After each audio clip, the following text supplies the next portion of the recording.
நான் உங்ககிட்ட சில விஷயம் கேட்கணும். எதுவா இருந்தாலும் கேளு. உங்க பேரனோட வைஃப் ஆக்சிடென்ட்ல இறந்ததுக்கு அப்புறமா நீங்க ஏன் அவருக்கு இன்னொரு கல்யாணம் பண்ணி வைக்காம அப்படியே இருந்துட்டீங்க? இன்னமும் அம்முவும் உங்க பேரனும் இப்படி தனியா இருக்கிறத பாக்க உங்களுக்கு கஷ்டமா இல்லையா? கஷ்டமா தான் இருக்கு. ஆனா என்னவா பண்ண சொல்ற? 5 வருஷம் ஆனாலும்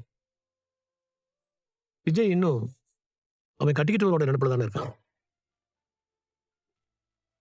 இப்ப கூட உனக்கு கல்யாணம் பண்ணி வைக்கிறான் உங்க அம்மாட்ட வந்து பேசுறது கூட விஜய்க்கு தெரியாம தான் வந்து பேசணும்.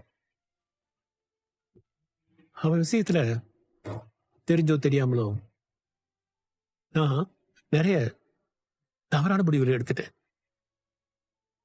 நான் எடுத்த முடிவுனால அவன் நிறையவே பாதிக்கப்பட்டிருக்கான். அதனாலே இனி எந்த ஒரு விஷயத்தையும் அவன்கிட்ட திணிக்கிறது இல்லைங்கிற முடிவுக்கு நான் வந்துட்டேன். அவனுக்கு எது விருப்பமோ, அவன் மனசுக்கு எது சரின்னு படுதோ அதுபடி அவன் நடந்துக்கிறானா அதுக்கு நான் முழு ஒத்துழைப்பு கொடுக்க தயாரா இருக்கிறேன். அப்போ உங்க பேரன் கல்யாணத்துக்கு சம்மதிச்சுட்டா நீங்களும் அதுக்கு சப்போர்ட் பண்ணுவீங்க, கரெக்டா? என்னப்பா கேள்வி இது? வாழ்க்கையில அவன் தொலைச்ச சந்தோஷம் எல்லாம் திரும்ப அவனுக்கு கிடைச்சிடாதான்னு தான் இத்தனை வருஷமா நான் ஏங்கிட்டு இருக்கேன் காவேரி. ம். திரும்பவும் என் பேரனை சம்சாரம் குழந்தைன்னு அப்படி ஒரு குடும்பஸ்தனா சந்தோஷமா வாழ்றத பார்க்க மாட்டோமான்னு தான் ஒவ்வொரு நாளும் நான் ஏங்கிட்டு இருக்கேன். அதுக்கு மேல எனக்கு பெரிய ஆசை எதுவுமே இல்லமா. அப்போ இப்பவே உங்க ஆசை நிறைவேறிடுச்சுன்னு வச்சுக்கோங்க. என்னம்மா சொல்ற? ம். இப்ப நீங்க சொன்னீங்களே, சம்சாரம், குழந்தைன்னு உங்க பேரன் குடும்பஸ்தனா வாழணும்னு. அது சீக்கிரமே நடக்கிறதுக்கான ஏற்பாடு தான் நாம இப்ப பண்ண போறோம். அஹ், நீ என்ன சொல்றேன்னு எனக்கு புரியல காவேரி. புரியுற மாதிரியே சொல்றேன். உங்க பேரனுக்காக நம்ம மேட்ரிமோனி சைட்ல ஒரு அக்கவுண்ட் கிரியேட் பண்றோம்.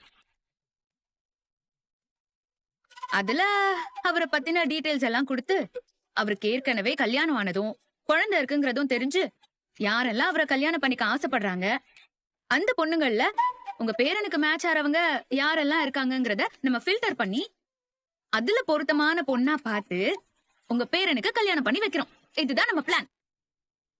விஜய கல்யாணம் பண்ணிக்க நீ எப்ப சம்மதம் சொல்லுவேன்னு நாங்க காத்துட்டு இருந்தா அவனுக்காக நீ பொண்ணு பாக்குறேன்னு சொல்றிய காவேரி. இந்த கொடுமை எங்க போய் சொல்றது? ஆ, நீங்க என்ன யோசிக்கிறீங்கன்னு எனக்கு புரியுது. உங்க பேரன் இதுக்கு சம்மதிப்பாரான்னு தானே யோசிக்கிறீங்க. ஆ, ஆ, ஆமாமா. உங்க பேரன் கிட்ட நான் பேசினதை வச்சு சொல்றேன். முன்னாடி இருந்ததுக்கு அவர் மனசு இப்ப கொஞ்சம் மாறி இருக்கு. அவர் என்கிட்ட பேசினதை வச்சு பார்த்தா அவர் இப்போ கல்யாணம் பண்ணிக்க ரெடியா இருக்கிற மாதிரி தோணுது. அவன் கல்யாணம் பண்ணிக்கணும்னு நினைக்கிறது யாரோ ஒரு பொண்ணு இல்ல காவேரி. உன்ன உனக்கு அது எப்ப புரிய போகுதுன்னு தான் தெரியல.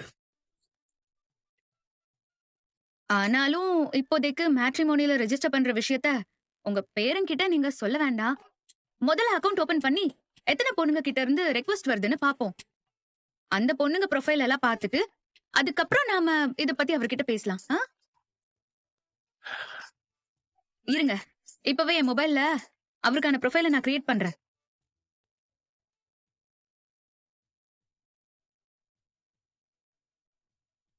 எனக்கு அவரோட ஒரு நல்ல போட்டோ சென்ட் பண்ணுங்களேன். ஆ, அனுப்புறமா.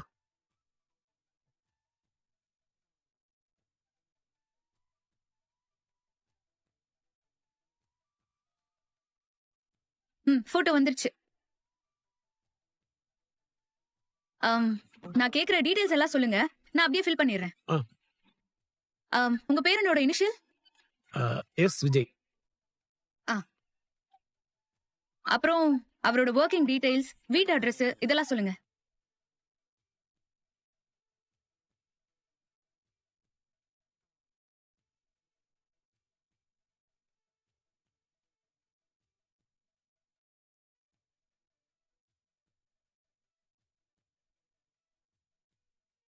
ஓகே. தோ உங்க பேரனுக்கான மேட்ரிமோனி ப்ரொஃபைல் ரெடி.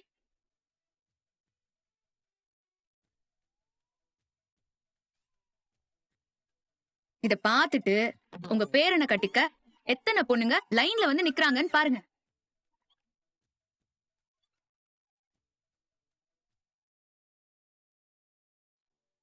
இவ்வளவு தூரம் வந்துட்டேன், இருந்து நம்ம வீட்டுல சாப்பிட்டு போன்னு சொன்னா கேட்க மாட்டேங்கிறேன். இருக்கட்டும் தாத்தா, அம்மா வேற வீட்ல தனியா இருப்பாங்க. நான் சீக்கிரமா போகணும். அதுவும் இல்லாம உங்க பேரனும் அம்மாவும் வரத்துக்குள்ள நான் இங்க இருந்து கிளம்பி ஆகணும். அவங்க வந்துட்டாங்கன்னா அப்புறம் ஏன் வந்தீங்க, எதுக்கு வந்தீங்கன்னு கேட்பாங்க. அதனால நான் கிளம்புறேன். அவன் வந்தா என்னமா, ஏதாவது சொல்லி சமாளிச்சுக்கலாம். பரவாயில்ல தாத்தா, எனக்கு லேட் ஆயிடுச்சு, நான் கிளம்புறேன். சரிம்மா. தாத்தா, உங்க பேரனுக்காக ரெஜிஸ்டர் பண்ணுவோம்ல, அந்த மேட்ரிமோனி சைட்ல உங்க நம்பரை தான் கான்டாக்ட் நம்பரா கொடுத்திருக்கேன். அவர் ப்ரொஃபைல் புடிச்சு யாராச்சும் கால் பண்ணா உங்க நம்பருக்கு தான் கூப்பிடுவாங்க. நீங்க பேசிட்டு எனக்கு சொல்லுங்க. சொல்றமா. வரேன் தாத்தா.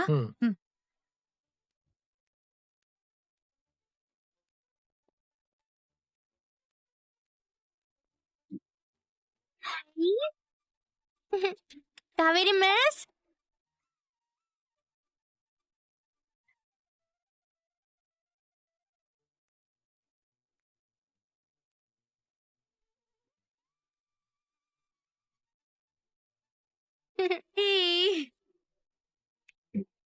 வாங்க மிஸ், இப்பதான் வரீங்களா? காவேரி அப்பவே வந்துட்டாப்பா. இவ்வளவு நேரம் இருந்துட்டு இப்பதான் கிளம்புறா. மிஸ் நீங்க என்ன பாக்குறதுக்காக சர்ப்ரைஸா வந்தீங்களா? நாங்க தான் ஷாப்பிங் போயிட்டு வரதுக்கு லேட் ஆகும்னு சொன்னோமே மிஸ். ஆமா, நீங்க ஷாப்பிங் போயிட்டா அப்புறம் தாத்தா வீட்ல தனியா இருப்பாருல்ல, அதான் நீங்க வர வரைக்கும் கூட இருக்கலாமேனு தான் வந்தேன்.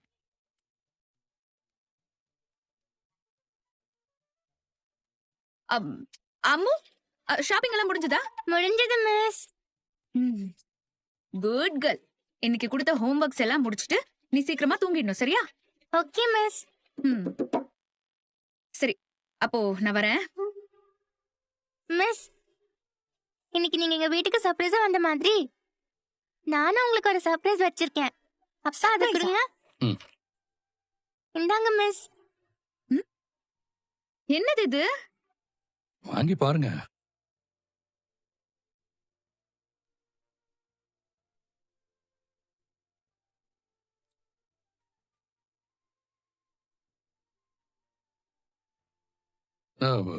இது நான் வாங்கினது இல்ல, அம்மா வாங்கினது. இது உங்களுக்காகவும் பாட்டிக்காகவும் நான் கொடுக்கிற சர்ப்ரைஸ். ஓ, நீங்க ஒன்னு எடுத்துட்டு பாட்டிக்கு ஒன்னு கொடுத்துருங்க. சரி அம்மு, நான் கொடுத்துறேன். தேங்க்யூ. ரொம்ப லேட் ஆயிடுச்சு, நான் அப்படியே கிளம்புறேன். நான் வேணா டிராப் பண்ணவா? இல்ல பரவாயில்ல, நான் ஆட்டோலயே போய்க்கிறேன். சரிங்க. வரேன் அம்மு, வரேன் தாத்தா. சரிம்மா. Bye bye. Bye miss. ஏன் தாத்தா, நிஜமாவே காவேரி நீங்க தனியா இருக்கீங்கன்னு சொல்லிட்டு உங்களுக்கு துணையா இருக்கிறதுக்காக வந்தாளா? ஆமாப்பா. ஏன் கேக்குற? ஒண்ணு இல்ல, சும்மா கேட்டேன். அம்மா போலாமா? வா.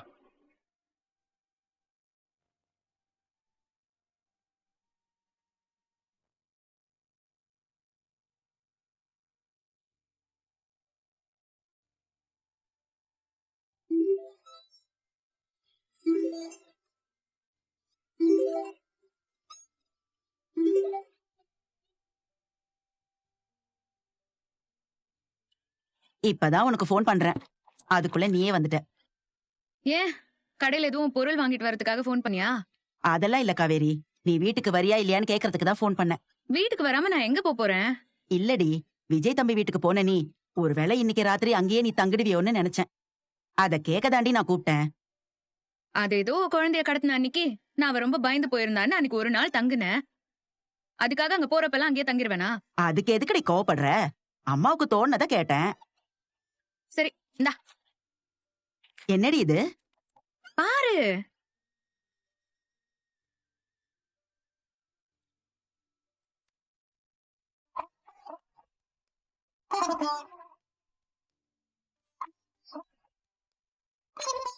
என்னடி இது, புடவை எல்லாம் வாங்கிட்டு வந்திருக்க?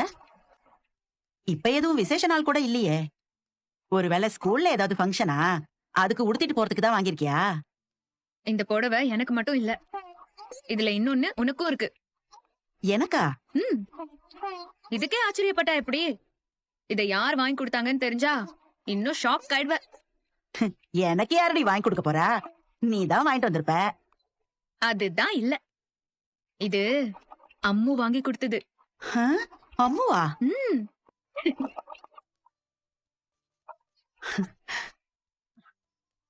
என் மேல எவ்வளவு பாசம் இருந்திருந்தா என் பேத்தி என்ன ஞாபகம் வச்சு இத வாங்கியிருப்பா.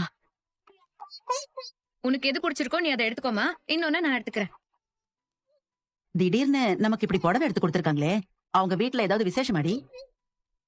விசேஷத்துக்கு தான் புது துணி எடுக்கணுங்கிறதெல்லாம் உன்னோட காலத்துல, தோன்றப்பெல்லாம் புது துணி எடுத்துக்கலாங்கிறது தான் இந்த காலத்தோட ட்ரெண்டே. அது அவங்க அவங்களுக்குன்னு எடுத்துக்கிட்டா சரிடி, நமக்கு எதுக்கு எடுத்து கொடுக்கணும்? அதான் எதுவும் விசேஷமான்னு கேட்டேன். சீக்கிரமா அந்த வீட்டுக்குள்ள ஒரு விசேஷம் நடக்கணும்னு தான் நானும் ட்ரை பண்றேன். அப்போ என்ன என்னடி? நடக்குதுன்னா, ஒண்ணும் இல்லம்மா, அம்மு அவ அப்பா கூட ஷாப்பிங் போயிருக்கா. அதான் அவ அவங்களுக்கு ட்ரெஸ் எடுக்கும்போது நமக்கும் அப்படியே சர்ப்ரைஸா எடுத்துட்டு வந்திருக்கா. ஆ. சும்மா சொல்லக்கூடாதுரி, குழந்தை நம்மளையும் ஞாபகம் வச்சு வாங்கிட்டு வந்திருக்காளே. ஆமா, குழந்தையும் விஜய் தம்பியும் ஷாப்பிங் போயிட்டாங்கன்னா அத வரைக்கும் நீ அந்த வீட்ல என்ன பண்ணிக்கிட்டு இருந்த? அது அவரு தாத்தா அங்க இருக்காருல்ல, ஆ. இவங்க வர வரைக்கும் அவங்க கூட உட்காந்து பேசிட்டு இருந்தேன். அதுவும் இல்லாம தாத்தா அங்க தனியா வேற இருந்தாரா, அதான். ஆமாமா, இனிமே நீதானே அவரை பாத்துக்கணும். ஆ? ஆ? எது? இல்ல பாவம், அவர் வயசானவருடி. அவர் தனியா இருக்கிற நேரத்துல கூட இருக்கிறவங்க தானே அவரை பத்திரமா பாத்துக்கணும். அததான் சொன்னேன். வயசான காலத்துல தனியா இருக்கிறது கஷ்டம் தானே. அத பத்தி நீ எதுவும் நினைச்சு கவலைப்படாதம்மா. இது எல்லாத்தையும் சமாளிக்கிற மாதிரி தான் நான் ஒரு ஏற்பாடு பண்ணிருக்கேன். என்ன ஏற்பாடுறே? அது சர்ப்ரைஸ். ஆ? சரி, எனக்கு பசிக்குது, நீ போய் டிஃபன் எடுத்து வை, நான் ஃப்ரெஷ் ஆயிட்டு வரேன். இந்தா எடுத்துக்கோ. சர்ப்ரைஸா? என்னவா இருக்கும்?